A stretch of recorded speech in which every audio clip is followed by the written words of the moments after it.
the college football rankings just came out. They just came out on ESPN. Michigan State and Kansas were doing everything they could to delay them, so Yep. that way we wouldn't be able to talk about them tonight. But we are still going to talk about them. Honestly, Justin, they don't look too different from the AP poll and what the AP poll put out. I thought Indiana might not make it into the top 5, but they did it. In Thank fact, they God. even put BYU over Tennessee. We're going to talk Love it. more about the Big Ten teams, but just what are your thoughts on, start with the Big Ten, but if you got other thoughts on other teams, you can go ahead and touch on those as well. Yeah, first off, I was kind of arguing on Twitter with a Tennessee fan earlier because notorious for that. Yes. the question arose if Indiana is 11-1, should they make the playoff? And I was like, if anybody says no to this, then they don't need to talk college football anymore. Should probably delete their account. And some Tennessee fan was talking about they haven't played anybody. They have been beating everybody soundly, solidly. They are a damn good team, and that is just a team that, say what you will about their talent level, they're just extremely well coached team. He coaches those guys. It's production. When he attacked the portal, it was production over stars, which Dion kind of went for the talent in the portal, and Signetti went for, he had his guys that he trusted on his staff, and he went for those players that have produced and that he knew would fit his system. And so I'm really big on Indiana. I'm happy BYU made it in over Tennessee for that guy's sake. So I can laugh at him. But I still think, me personally, I like Indiana over Penn State. That's just a me thing. I don't really think Penn State, I don't see them as a top 5 team in my opinion right now. And I do see Indiana as a surefire top 5 team. That's just from the eye test of watching Penn State and their inconsistencies.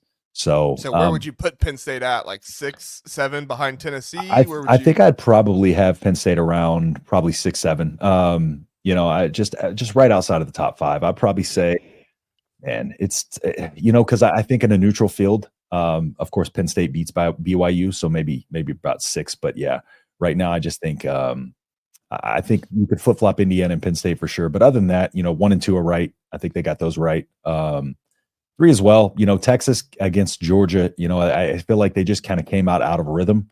And, so I don't know if we got to fully see what that offense was capable of against Georgia. So, I do like the way this is rounded out, except for Penn State at 4. Yeah, I think that the teams who dropped, like Miami and Georgia, deserve to drop. I never thought Georgia was a better team than Ohio State. I watched that Alabama game, and I felt like they got too much credit for coming back in that game when Alabama's defense was more to be blamed rather than Georgia's offense doing something spectacular. And obviously, things are falling apart in Georgia right now. I mean, Yes. Kirby Smart is calling players idiots. He is talking about how he fully trusts his quarterback when he's given him no reason to fully trust him.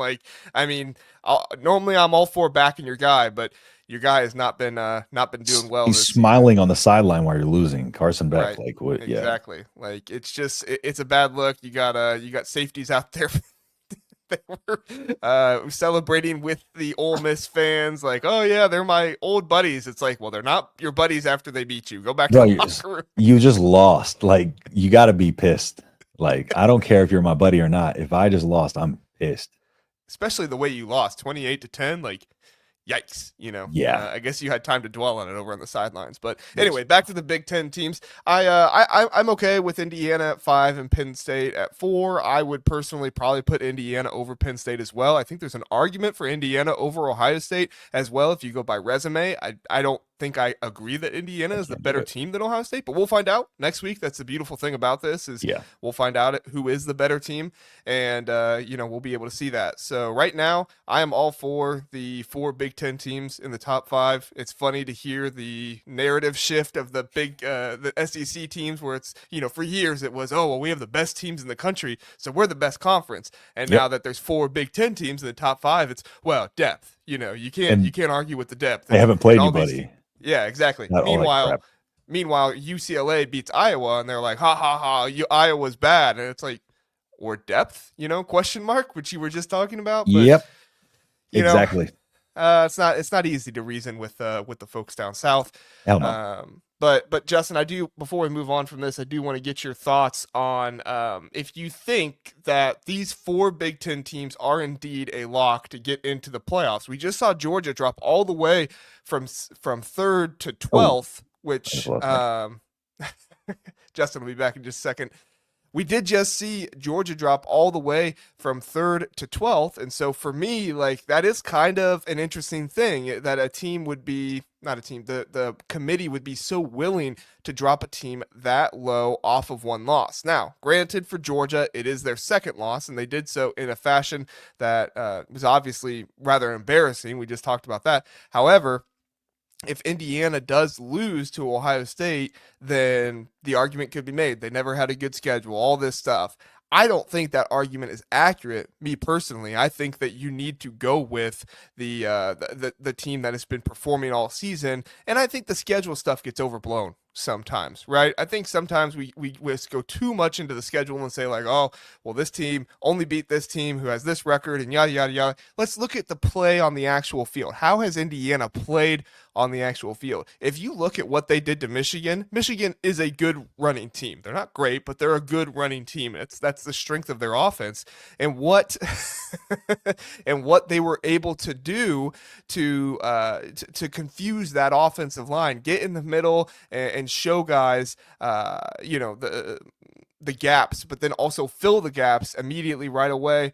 I think you have an argument there that Kalel Mullins didn't play, and that was a big factor. But still, Indiana's defensive line was able to do so many things against Michigan that it really confused them and made it difficult on them. Let's go ahead and get some comments really fast while we see if Justin can reconnect.